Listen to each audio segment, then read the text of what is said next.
Everyone, welcome to NCERT learning corner. आज हम पढ़ेंगे English of class 4th and this is your unit 7 का chapter. इस chapter में आपके दिला पोएम है जिसका नाम है अ वाटरिंग राइम्स और दूसरा चैप्टर है द गिविंग ट्री। ठीक है, और तीसरा भी है इसमें चैप्टर जिसका नाम है द डोंकी। तो आज हम करेंगे ये वाला द वाटरिंग राइम्स, साथ ही साथ हम करेंगे इसके सारे एनसीईआरटी क्वेश्चन। तो चलिए शुरू करते हैं। अ वाटरिंग राइम, तो यहाँ पर आप पिक्चर में देख सकते हैं एक लड़का है जो प्लांट्स में पानी डाल रहा है। आप भी बच्चे, आप लोग भी प्लांट में पानी डालती होगी ना, बट हमें ये नहीं पता कि what is the right time to water a plant, हमें पानी कब डालना चाहिए। तो यहाँ पर जो पोएट है वो बता रहे हैं कि सही समय क्या होता है पानी डालने का। तो चलिए पोएम को पढ़ते हैं। अर्ली इन द मॉर्निंग और the evening hours are the times to water every kind of flower. तो जो नरेटर है वो कह रहे हैं कि किसी भी प्लांट में पानी डालने का सही समय होता है, या तो आप मॉर्निंग में डालिए सूरज उगने से पहले, या फिर आप इवनिंग में डालिए, क्योंकि ये बेस्ट टाइम होता है किसी भी प्लांट को पानी देने का। ठीक है, watering at noon day when the sun is high doesn't help the flowers only make them die. तो वो कहते हैं कि अगर आप दोपहर में डालते हो पानी, जैसे कि 12 बजे आप डालते हो जब बहुत धूप होती है, अगर आप सोचते हो कि वो वक्त है पानी डालने का तो अच्छी ग्रो करेगी, तो ये बिल्कुल गलत है। इससे प्लांट को कोई फायदा नहीं होगा, बल्कि वो प्लांट जो है वो मर जाएगा, है ना। ओनली मेक्स देम डाई, उससे उनको कुछ फायदा नहीं होता है, वो उससे मर जाते हैं। ओके, जैसे हम खाना खाते हैं ना, टाइम पे खाना खाते हैं, हम जब मन आए तब हम खाना नहीं खा सकते हैं, वैसे ही प्लांट को भी पानी देने का सही टाइम होता है। Also when you water at the roots, वो कहते हैं कि ये भी आपको ध्यान देना है कि जब आप पानी डालते हो तो आपको उसके जड़ों में डालना चाहिए, पानी उसकी जड़ों में जाना चाहिए। Flowers keep their mouth where we should wear our boots, वो कहते हैं फ्लावर की जो माउथ है, ठीक है, जहां से वो पानी पीते हैं वो कहाँ पर है। वैसे हम सोचते हैं कि फ्लावर को अगर हम ऊपर से पानी दे दे तो वो जो फूल है वो पानी सोख लेता है, बट ये गलत है ना। तो है कि जहां पर हम अपना बूट पहनते हैं, हम बूट पहनते हैं पैरों में, और पैर होता है हमारी जमीन में, है ना। तो इसी तरीके से जो फ्लावर है उसका जो मुंह होता है वो जड़ों में होता है, जो कि मिट्टी के अंदर होता है। तो इस तरीके से वो समझा रहे हैं।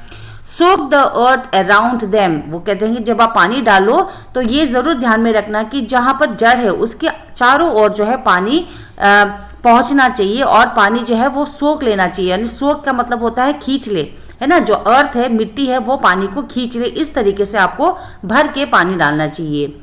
Then through all the heat the flowers will have water for their thirsty feet. और अगर आप इस तरीके से पानी डालोगे, भर कर पानी डालोगे, चारों ओर डालोगे, तो क्या होगा, फ्लावर सारा पानी ले लेगा, और उसको दिन भर में जितनी भी गर्मी हो लगेगी, जितना भी उस पर धूप पड़ेगी, उससे उसको कोई फर्क नहीं पड़ेगा, क्योंकि उसके पास इनफ वाटर होगा अपनी थर्स्ट को मिटाने के लिए, यानी अपनी प्यास को बुझाने के लिए, क्योंकि उसमें नमी होगी ना पूरी दिन भर। फिर आपको शाम को फिर से डालना है पानी। तो यहाँ पर जो पोएट है वो बड़े प्यार से उन्होंने एक्सप्लेन किया है कि बच्चों को जिनको आइडिया नहीं होता है कि पानी कैसे डालना चाहिए या कितना डालना चाहिए, तो यहाँ पर उन्होंने समझाया है। ओके, तो इस पोएम से हमने बहुत सारे नए वर्ड्स भी सीखे चिल्ड्रन। तो यहाँ पर नए वर्ड्स क्या क्या हैं? आवर्स, वाटरिंग, नून डे, बूट्स, सोक और हीट। ठीक है, तो ये सारे न्यू वर्ड्स आपने सीखे। तो चलिए करते हैं आपके क्वेश्चन एंड आंसर। बुक में सबसे पहला क्वेश्चन पूछा है, what is the best time to water the plant. Answer आप लिखेंगे, early in the morning and evening are the best time to water the plant. ठीक है। Question number 2, when should we not water the plants, हमें पानी कब नहीं डालना चाहिए। We should not water the plant during the mid day, यानी दोपहर के टाइम पे हमें पानी नहीं डालना चाहिए। Question number 3, which part of the plant should B water, हमें कौन से पार्ट में, प्लांट के कौन से पार्ट में हमें पानी डालना चाहिए। तो answer, the root of the plant should be watered. Okay, then you have word building, जिसमें लिखा है, यहाँ पर कुछ फूल के नाम दिए हैं, उसको आपको भर के लिखना है। ठीक है, यहाँ पर स्पेलिंग दिया है, उसको आपको लिखना है। तो पहला वाला जो होगा वो होगा, number 1 will be sweet pea, number 2 होगा marigold, 3 jasmine, number 4 lotus, number 5 mogra, then डालिया, फ्लॉक्स, पैंसी एंड हिबिस्कस, ये सारे फ्लावर्स के नाम है, तो आप इस तरीके से लिखेंगे। नेक्स्ट है let's talk. Do you have a garden at home? Answer आप लिखेंगे yes I have a garden at home. Next number 2, name some flowers which grow in your garden or near your house. Rose, marigold, jasmine, lotus etcetera, जो भी flowers आपके घर में या आसपास उगते हो आप उसका नाम भी लिख सकते हो। Okay children, then give another word for thirsty feet, तो दूसरा शब्द होगा वो होगा रूट्स।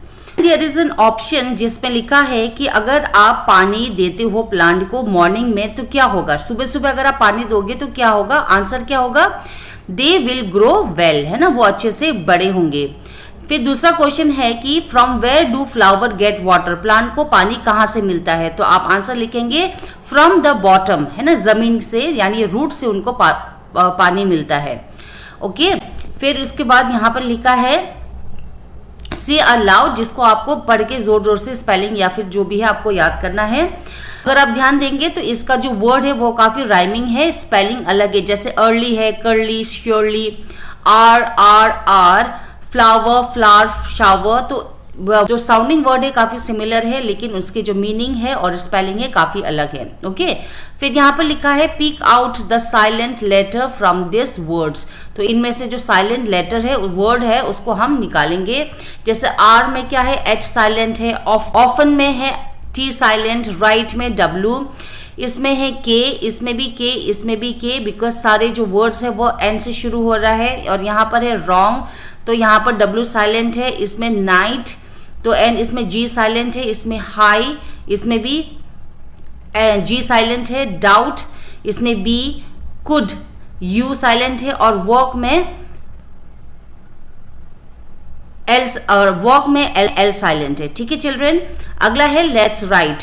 लेट्स राइट में क्या करना है, write the rhyming words for the word given below, one has been done for you. जैसे कि राइमिंग वर्ड लिखना है, पहला आपको करके दिया है मॉर्निंग, तो इसका राइमिंग वर्ड होगा इवनिंग। वैसे ही अब हम बाकी का राइमिंग वर्ड्स बनाएंगे। तो पहला आंसर आप लिखेंगे कार का होगा bar, high, fly, boots, roots, hit, beat, where, here. तो ये क्वेश्चन नंबर 2।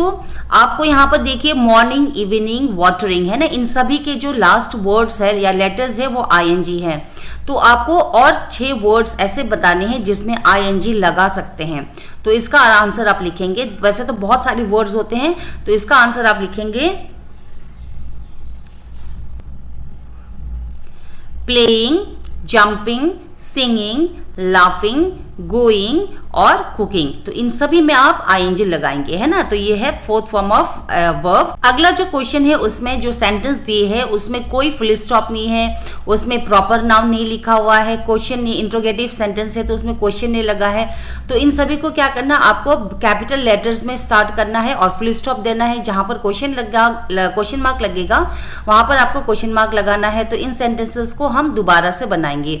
तो जो पहला होगा ऑन मंडे, ठीक है, मंडे क्योंकि एक नाम है, डेज का नाम है, तो इसलिए मंडे जो है वो कैपिटल होगा, वो प्रॉपर नाउन है।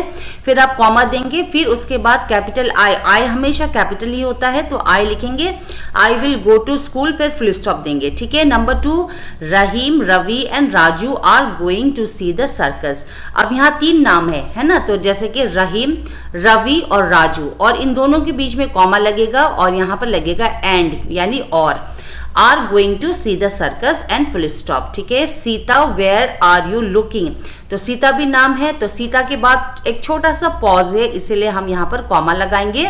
वेयर आर यू लुकिंग, ये पूछ रहा है तो इसलिए यहाँ पर लगेगा क्वेश्चन मार्क। ठीक है चिल्ड्रन, उसके बाद है the tailor went to the market mister Singh.